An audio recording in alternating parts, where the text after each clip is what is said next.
ओम श्री गणेशाय नमः। जय श्री राम, जय श्री कृष्ण, वंदे मातरम। भारत माता की जय, हिंदू राष्ट्र की जय, सनातन धर्म की जय, जय वीर सावरकर। नमस्ते दोस्तों, नमस्ते बंधुओं, नमस्ते माताओं एवं बहनों।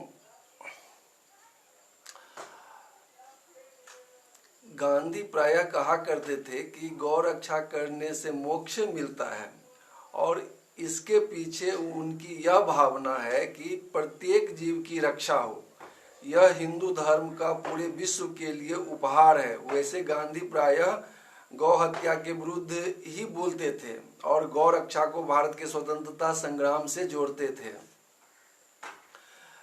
सन 1921 ईस्वी में गोपाष्टमी के अवसर पर पटौदी हाउस में एक सभा के अंदर, जिसमें हकीम अजमल खान, डॉक्टर अंसारी, लाला लाजपत राय, पंडित मदन मोहन मालवीय आदि उपस्थित थे, तभी इन सभी लोगों के समक्ष एक प्रस्ताव पास कराया गया कि गौ हत्या को अंग्रेजी सरकार कानूनी दृष्टि से बंद करे, नहीं तो देशव्यापी असहयोग आंदोलन आरंभ किया जाएगा। इसके बाद कांग्रेस के कार्यक्रमों में गौ रक्षा सम्मेलनों का आयोजन होने लगा। ऑर्गेनाइजर 26 फरवरी सन 1925 द्वारा उमाशंकर अग्निहोत्री। परंतु गांधी ने यह पाखंड केवल हिंदुओं को अपना अनुयायी बनाने के लिए किया था। 15 अगस्त सन 1947 ईस्वी को के तुरंत बाद लाखों पत्र तथा हजारों तार आए कि अब देश स्वतंत्र हो गया है और गौ हत्या को बंद करवा दो।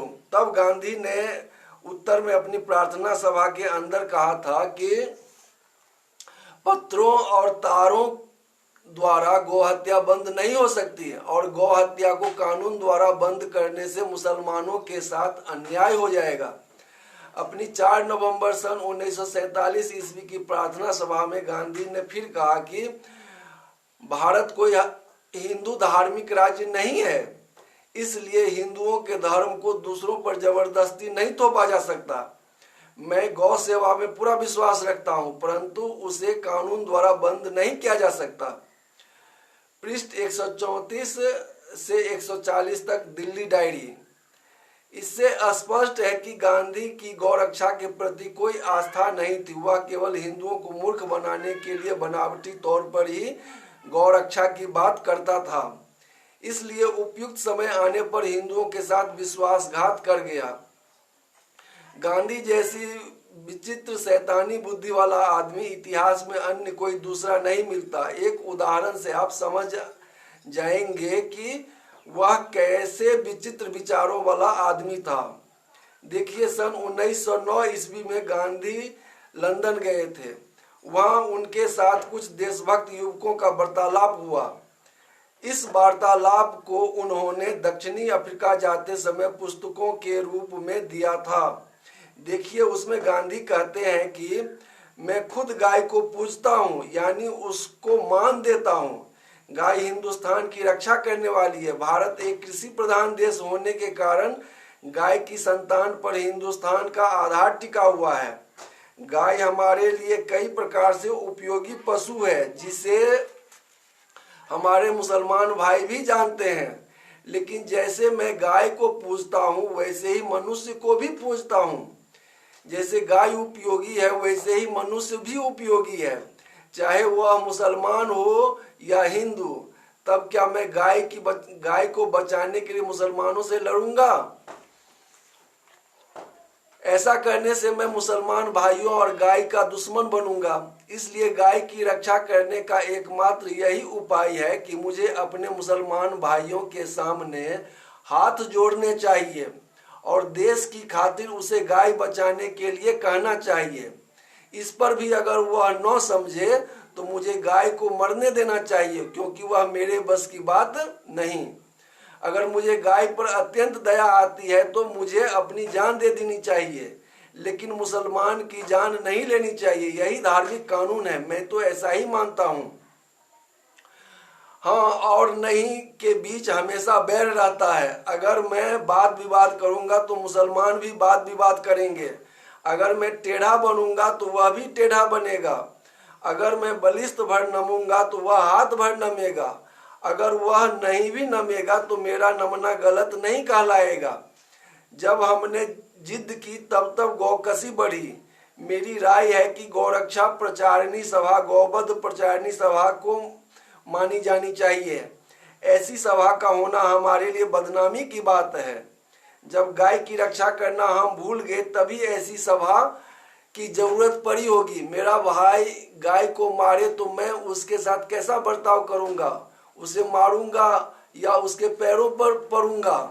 अगर आप कहें कि मुझे उसके पांव पड़ना चाहिए तो मुझे मुसलमान भाई के पांव पड़ना चाहिए।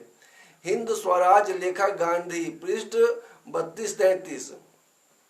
गांधी का कहना है कि गौ हत्यारे को कुछ न कहें तो यह बात केवल गौ हत्या पर लागू नहीं होती, जबकि गांधी के कथन से तो यह स्पष्ट होता है कि यदि हमारे घर में लुटेरे घुस जाएं और वे माल छीनने के लिए हमसे मारपीट करें, हमारे बहू बेटियों का इज्जत लूटे, हमें कत्ल करें, तो उन्हें सारा माल उन्हें दे देना चाहिए, उन्हें कत्ल करने देना चाहिए, उन्हें बलात्कार करने देना चाहिए। वे हमारे यदि वे घर के मालिक के सामने अर्थात पिता के सामने उनकी पुत्री से बलात् कुकर्म करे तो बस हमें असहाय वाली स्थिति में खड़े खड़े देखते रहना चाहिए या उन लुटेरों के आगे हाथ जोड़कर गिड़गिड़ाना चाहिए, और फिर भी लुटेरे न माने तो अपनी आत्महत्या कर लेनी चाहिए। इस तरह तो रामचंद्र जी रावण को मारे, वह भी गलत हुआ। कृष्ण भगवान ने द्रौपदी की चिरहरण की रक्षा की और महाभारत का युद्ध कराए तो कृष्ण भगवान भी गलत हुए। तो ऐसा पाखंडी और आडंबरपूर्ण इसकी गांधी की स्थिति थी। जो 1300 साल से मुसलमान हिंदुस्तान पर आक्रमण करते रहे, उसके मंदिर लूटते रहे, करोड़ों को काटते रहे, करोड़ों को जबरदस्ती मुसलमान बनाया, करोड़ों हिंदू औरतों को उठा करके ले गया, बलात्कार किया, नीलाम किया, बेचा, हर तरह के कुकर्म किए, फिर भी गांधी का ज्ञान उससे नहीं खुला, या कह सकते हैं कि खुला क्या, वह शैतानी विचार वाला ही आदमी था। इसी तरह का हिंदुओं को उपदेश देकर, हिंदुओं को अहिंसा का पाठ पढ़ा करके मरने के लिए प्रस्तुत रहने का वह उपदेश दिया करता था। वेद ईश्वरीय ज्ञान है जो स्वतः प्रमाण है। वेद के अतिरिक्त पूर्ण ज्ञान की पुस्तक विश्व में दूसरी कोई नहीं है। परम पिता परमात्मा ने वेद का ज्ञान सिर्फ इसलिए दिया कि मानव सत्य और असत्य को जाने, धर्म तथा अधर्म को जाने, पाप व पुण्य को जाने। यह सब जानकर मनुष्य वह कर्म करे जो उसका कल्याण करने वाला हो, जिसका परिणाम सुखकारी हो। देखिए अथर्ववेद का मंत्र है, यदि नो गांग हिंसी यद्यस्वंग यदि पुरुखम तंग त्वा शीसेन विद्यामो यथा नोसो अवीरहा। अथर्ववेद 1:16-4। इस मंत्र में परम पिता परमात्मा का स्पष्ट आदेश है कि गौ हत्यारों को शीशे की गोली से भेद कर मार डालो। मंत्र का अर्थ है, जो हमारी गाय को, हमारे घोड़े को और पुरुष को मारेगा तो हम उसे शीशे की गोली से मार डालेंगे। इस प्रकार परमात्मा कहते हैं कि गौ हत्यारे को मार डालो, और गांधी कहता है कि स्वयं मर जाओ, परंतु हत्यारे को कुछ न कहो। इसका अर्थ तो यह हुआ कि गांधी ईश्वर से भी अधिक ज्ञानी हो गए। आप मुसलमान से गौ हाथ जोड़कर कहें कि गौ हत्या न करो तो क्या कभी वह मान सकता है? जिसका कि कथन ही है, जो अध्याय 9 के 5वां आयत है कि जब हुर्मत के महीने बीत जाए तो मुशरिकों को जहां कहीं पाओ उसे कत्ल कर दो, पकड़ लो, घेर लो और हर घात की जगह उसके ताक में बैठे रहो। अगर वह ईमान ले आए, जकात देने लगे, तौबा कर ले तो फिर उसका रास्ता छोड़ दो। 8 का 41वां आयत है कि तुम जो कुछ भी लूट करके लाते हो उसका 5वां हिस्सा मोहम्मद का, उसके कराबतदारों का और यतीमों का है। यानी लूटना भी जायज है और लूट का 5वां हिस्सा मोहम्मद को दिया जाना चाहिए। 4 का 24वां आयत है कि मुसलमानों की शादीशुदा औरतें तो तुमको हराम है, लेकिन जो औरतें तुम काफिरों को लूट करके लाते हो वह तुम्हारे लिए जायज है। उसको तुम बलात्कार करो, रखेल बनाओ, बेचो, चाहे जो कुछ भी करो। और ऐसा ही मोहम्मद पैगंबर भी करता था, लेकिन गांधी उसको महान मानता था और उसका पूजा किया करता था।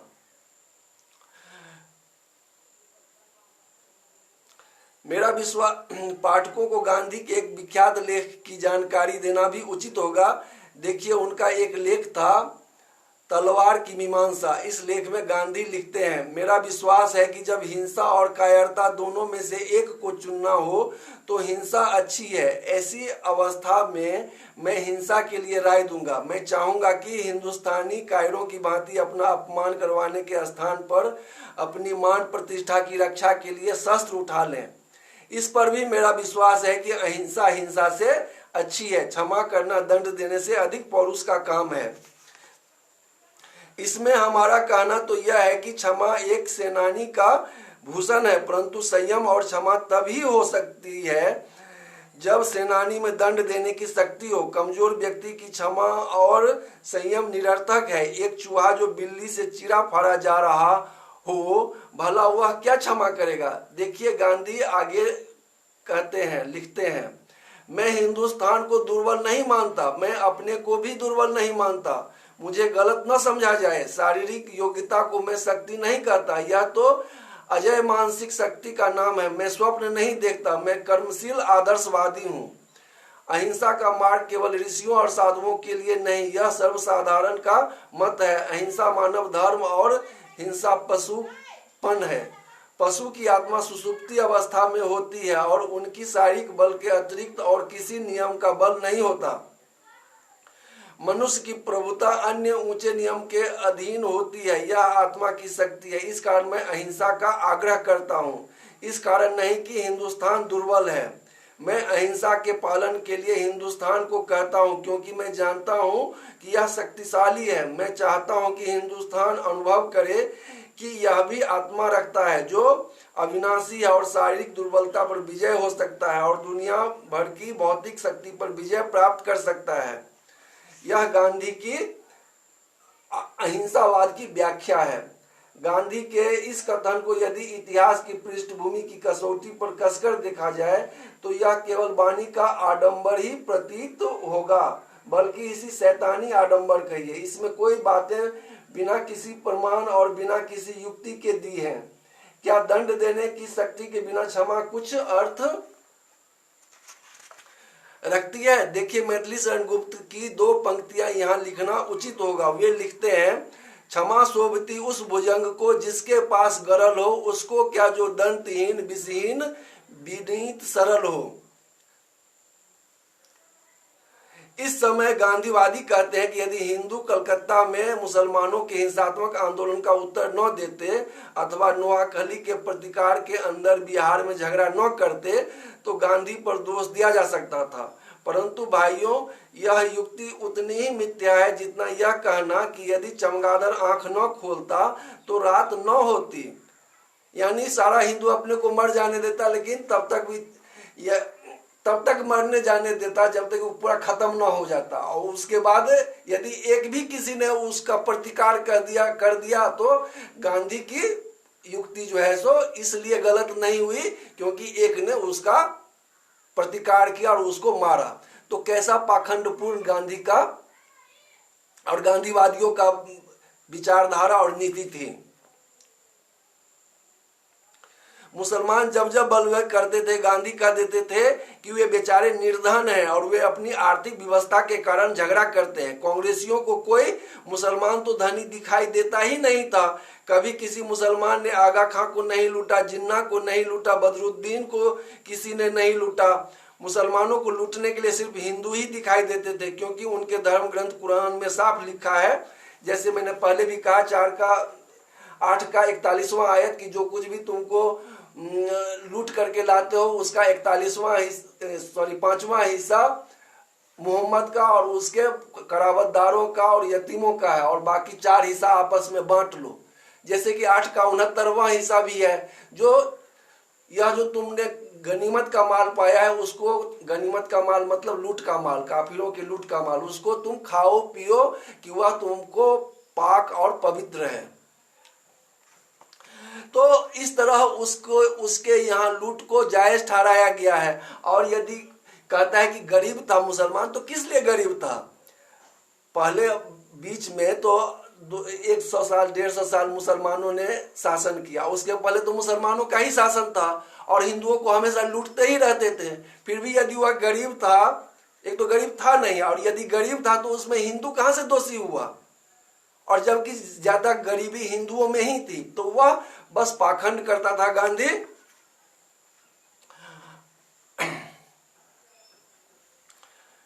तो जैसा 5वां का 9वें सूरा का 5वां आयत, यानी 9वें अध्याय का 5वां आयत है कि जब हुर्मत के 4 महीने बीत जाए तो मुशरिकों को जहां कहीं पाओ उसको कत्ल करो, पकड़ लो, घेर लो और हर घाट की जगह उसके ताक में बैठे रहो। अगर वह ईमान ले आए, जकात देने लगे, तो फिर उसका रास्ता छोड़ दो।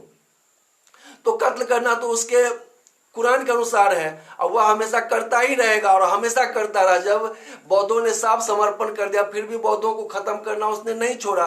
तो गांधी के सिद्धांत के अनुसार मुसलमान मारते रहते हैं, लेकिन तुम प्रतिकार न करो जब तक कि तुम सभी खत्म न हो जाओ, यानी अपना धर्म खत्म कर दो। तो ऐसा ही गांधी का पाखंडपूर्ण उपदेश होता था। सन 1922 ईस्वी से लेकर के बलवे चल रहे थे, और यदि कलकत्ता और बिहार में नोआखली के अंदर मुसलमानों का अत्याचार देखकर हिंदुओं ने उसका प्रतिकार कर ही दिया, तो क्या इससे यह सिद्ध नहीं होता कि गांधी का ज्ञान अधूरा था या शैतानी था? उसकी दृष्टि कुंठित थी और मनुष्यों के मन पर होने वाली प्रतिक्रियाओं को वह बिल्कुल नहीं समझते थे।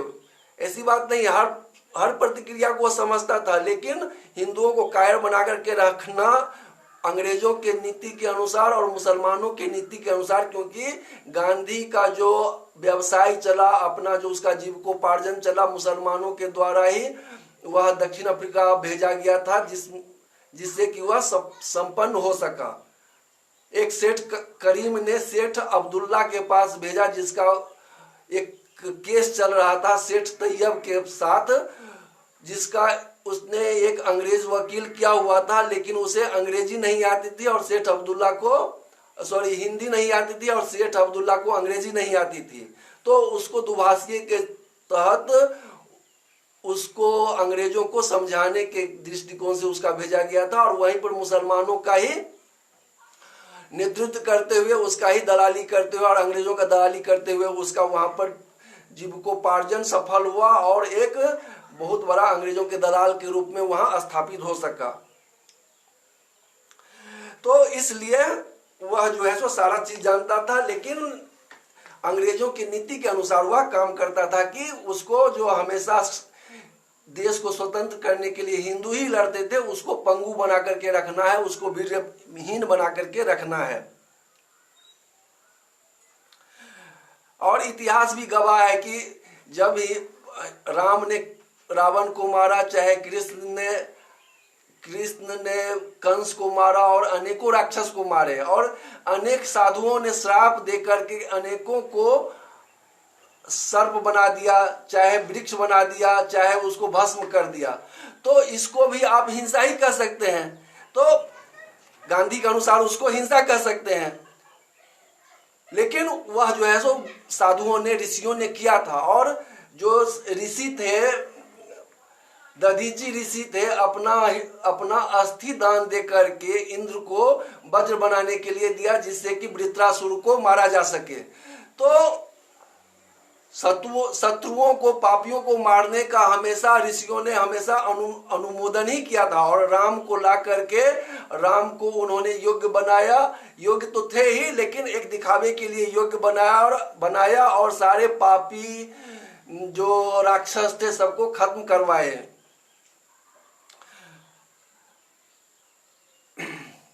जब आत्मा शरीर से अलग हो जाती है तो वह सुसुप्ति अवस्था में हो जाता है और ईश्वर की व्यवस्था में रहता है। आत्मा बिना शरीर के सक्रिय होती नहीं देखी जाती। स्थूल अथवा सूक्ष्म शरीर तो मोक्ष प्राप्त होने से पूर्व बना ही रहता है। इससे साफ पता चलता है कि गांधी ने न शास्त्र के ज्ञाता थे और न ही ज्ञान विज्ञान के। वे तो केवल अपने मिथ्या ज्ञान से अपने भक्तों को उल्टे मार्ग पर ले जा रहे थे, वह अंग्रेजों के नीति के अनुसार। वह गांधी जो गीता का भाष्य लिखा, जो कि संस्कृत कभी पढ़ा ही नहीं, जब वह संस्कृत कभी पढ़ा ही नहीं तो गीता पर वह भाष्य कैसे लिख सकता था। और एक तरफा खाली लिखा कि अहिंसा परमो धर्म, जबकि पूरा है अहिंसा परमो धर्म, धर्म हिंसा तथैव च, धर्मयुक्त हिंसा आवश्यक है। शास्त्र की एक बात है जिसे गांधी ने नहीं समझा। देखिए, मनुष्यों में भी एक श्रेणी है जिसे असुर कहते हैं। शास्त्र में असुर उनका नाम है जिनका सिर्फ जीवन अपनी इंद्रियों की तृप्ति के लिए ही होता है, अर्थात इन लोगों ने अपनी आत्मा का हनन किया हुआ होता है। ये लोग पशुओं से भी कम बुद्धि रखते हैं। वे न तो अपने में आत्मबल का अनुभव करते हैं और न ही दूसरे के आत्मबल का विचार करते हैं। ऐसे लोगों के लिए आत्मबल कुछ भी अर्थ नहीं रखता। ईश्वर ने ऐसे लोगों के लिए शारीरिक बल और उस शारीरिक बल को उन्नत करने के लिए बुद्धि दी है।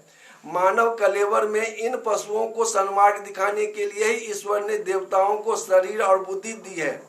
क्षमा वीरस्य भूषणम, यह सर्वथा सत्य है, परंतु क्षमा का दंभ भरने वाला वीर है क्या, यह तो सिद्ध किया ही नहीं। सैनिक क्षमा करता है, परंतु शत्रु पर विजय प्राप्त करने के बाद ही क्षमा करता है। विजय प्राप्त करने से पहले भी कभी क्षमा होती है क्या?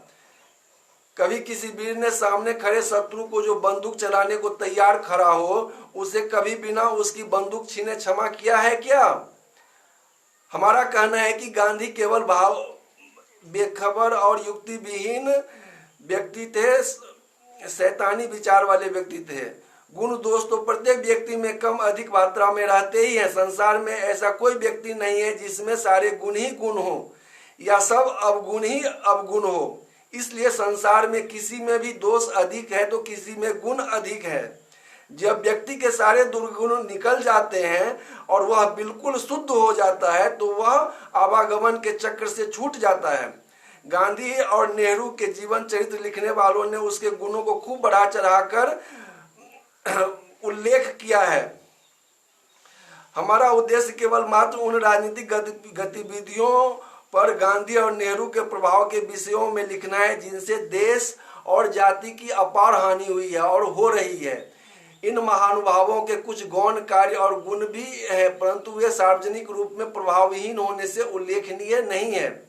उदाहरण के लिए गांधी की सर्वत्र और सर्वदा अहिंसा की नीति थी। हम समझते हैं कि हमने भारतवर्ष के इतिहास पर एक अमिट छाप छोड़ी है और यह छाप अशोभनीय है। इसने भारतवर्ष के इतिहास पर एक अमिट छाप छोड़ी है और वह छाप अशोभनीय है। इस अहिंसा की नीति का ही परिणाम है कि देश, धर्म और जाति के शत्रुओं को अवसर मिला कि वे देश को अधिक से अधिक हानि पहुंचा सके। और जब गांधी अंग्रेज के सेना में भर्ती हुआ 1998 में बोअर की लड़ाई में और 1899 में बोअर की लड़ाई में और 1906 में जूली की लड़ाई में, और जब भारत में वह प्रथम विश्व युद्ध छिड़ा था 28 जुलाई 1914 को, और गांधी तुरंत 6 अगस्त 1914 को इंग्लैंड पहुंच गया उसको बिना शर्त समर्थन देने के लिए, और 5 महीने का ट्रेनिंग देकर के उसको भारत भेजा गया जनवरी 1915 में। और 2 साल तक 2.5 साल तक अंग्रेजों के लिए सैनिक भर्ती अभियान चलाया। वह क्या हिंसा थी? वह क्या अहिंसा थी? तो यदि भारतीय हिंदू कोई अपने स्वतंत्रता के लिए अंग्रेजों के विरुद्ध लड़ता है तो वह गांधी के अनुसार हिंसा हो जाता है, लेकिन अंग्रेजी साम्राज्य को स्थापित करने के लिए भारतीयों को लड़ाया जाए तो वह अहिंसा होता है। ऐसा पाखंडी गांधी कह सकते हैं। जो अहिंसा का मनमर्जी वह व्याख्या करता था। उदाहरण के लिए गांधी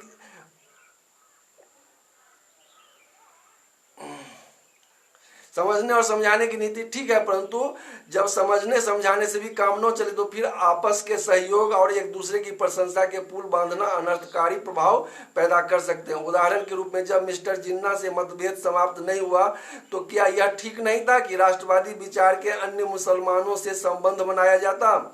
यदि ऐसा करने से भी एक भी मुसलमान राष्ट्रवादी न मिलता तो बिना मुसलमानों के राष्ट्रीय संगठन बनाना क्या उचित नहीं था?